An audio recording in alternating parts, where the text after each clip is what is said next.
Hello, my YouTube family. I welcome you all to your very own channel Next Gen Teachers. हम कर रहे हैं learning and teaching BEd first year की तैयारी और आज पार्ट 2 में लेकर के आई हूँ मैं बाकी के शॉर्ट नोट्स। तो चलिए स्टार्ट करते हैं। तो आज का जो हमारा शॉर्ट नोट है वो है ई लर्निंग। तो ई लर्निंग का मतलब होता है इलेक्ट्रॉनिक लर्निंग। तो e-learning refers to the use of digital technologies, internet and electronic media to deliver teaching and learning. तो e-learning जो है वो एक ऐसी टेक्नोलॉजी का यूज़ है जिसके अंदर इंटरनेट का भी यूज़ होता है, टेक्नोलॉजी का यूज़ होता है, इलेक्ट्रॉनिक मीडिया का यूज़ होता है ताकि टीचिंग और लर्निंग जो है वो अच्छे तरीके से हो पाए। It is a modern and effective approach to education that enhances accessibility, flexibility, interactive nature, multimedia use, learner-centered, cost-effective, immediate feedback, scalability and engagement with its key characters and core element content, technology, interactions and communication, assessment and evaluation. It plays a significant role in transforming traditional teaching into a more interactive and learner-centered process. So, ये जो आपका e learning है, e learning के अंदर क्या है, electronic learning के अंदर आप टेक्नोलॉजीज़ का यूज़ करते हो, आप मीडिया मल्टीमीडिया का यूज़ करते हो। इससे क्या होता है, एक तो ये आपको जो है एक्सेसिबिलिटी प्रोवाइड करता है कि आपको जो भी नॉलेज चाहिए वो आपको आसानी से इंटरनेट पर मिल जाती है। और दूसरी चीज़ कि ये फ्लेक्सिबिलिटी प्रोवाइड करता है जिसके अंदर मैं कभी भी वीडियो बनाऊं और आप कभी भी वीडियो देख सकते हो। तो एक इस तरीके की फ्लेक्सिबिलिटी ये प्रोवाइड करता है आपको, और कितने भी बार आप ये रिपीट पे वीडियोस देख सकते हो। आपके लिए कोई एक बार के लिए ये वीडियो देखने के लिए नहीं बनाई जाती, तो आप इसको रिपीट पे भी देख सकते हो। अगर आपको कोई चीज़ समझ में नहीं आती है तो आप उसको कमेंट सेक्शन में लिख करके क्वेश्चन कर सकते हो, उसका आप आंसर पूछ सकते हो।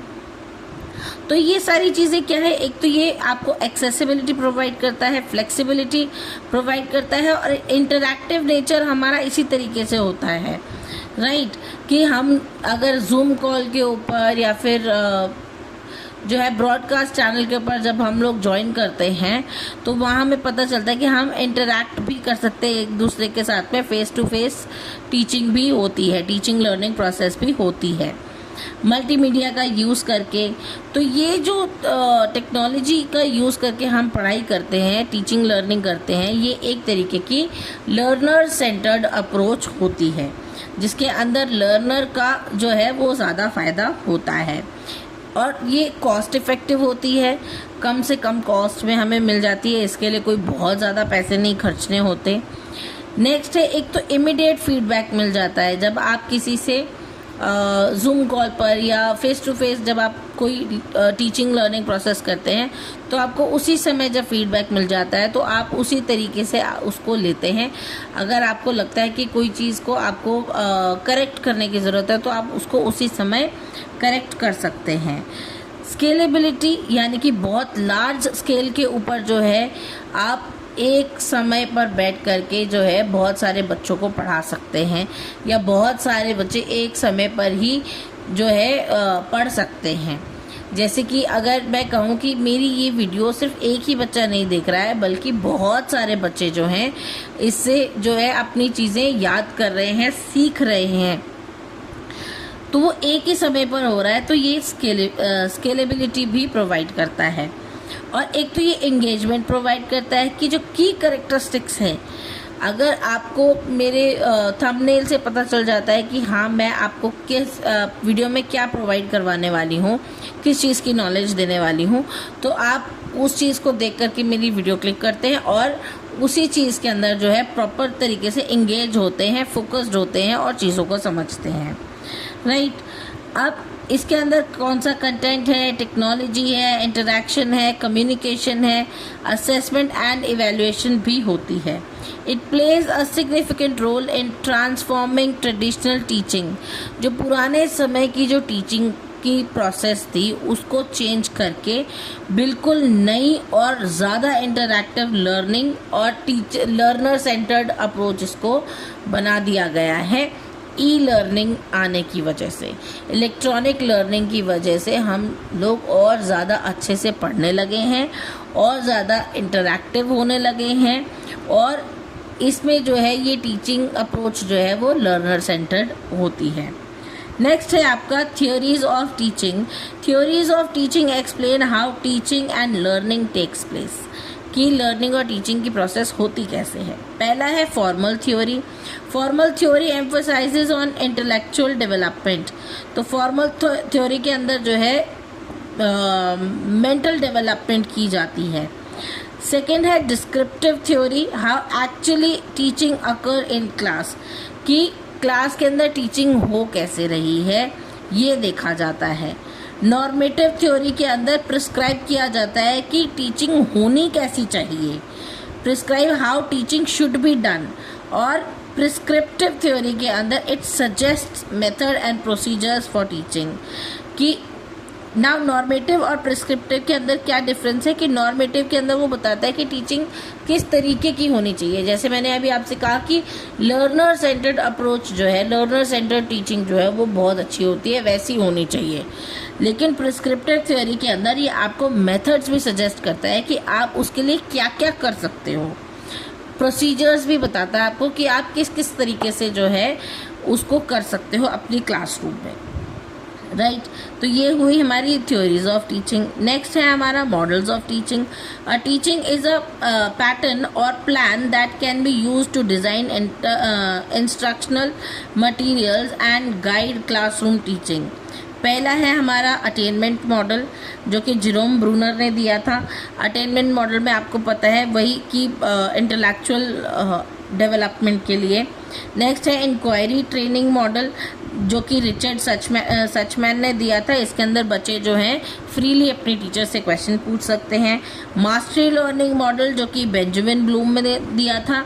इसके अंदर जो है जब तक टीचर अश्योर नहीं हो जाती कि बच्चे को प्रीवियसली जो पढ़ाया गया है उसकी नॉलेज अच्छे से हो गई है, बच्चे ने उस टॉपिक में मास्टरी कर ली है, तब तक टीचर अगले टॉपिक पर नहीं जाती। नेक्स्ट है ग्लेशियर बेसिक टीचिंग मॉडल, जो कि रॉबर्ट ग्लेसर ने दिया था।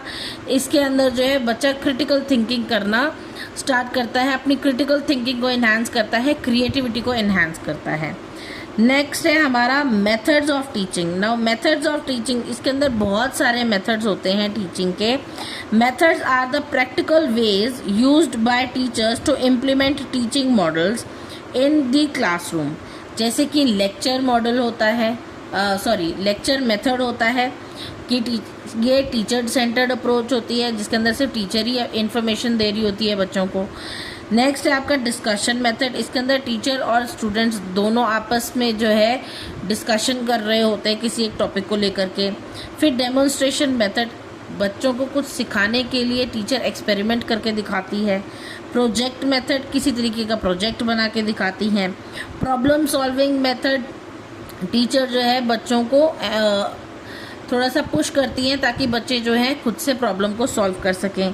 नेक्स्ट है आपका ब्रेनस्टॉर्मिंग, बच्चे सोचते हैं क्रिटिकली हर एक चीज़ को और अपनी जो है अपने आइडियाज़ शेयर करते हैं। नेक्स्ट है आपका क्वेश्चन आंसर मेथड, टीचर जो है क्वेश्चंस पुट करती है, बच्चे आंसर्स देते हैं या फिर बच्चे क्वेश्चन करते हैं और टीचर आंसर्स देती हैं।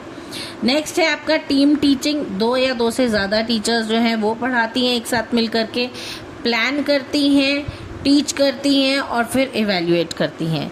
नेक्स्ट है आपका सिमुलेटेड टीचिंग, इसके अंदर भी सेम चीज़ होती है कि बच्चों को जो है बहुत ज़्यादा इनकरेज किया जाता है कि वो जो है इंडिपेंडेंट लर्निंग करें।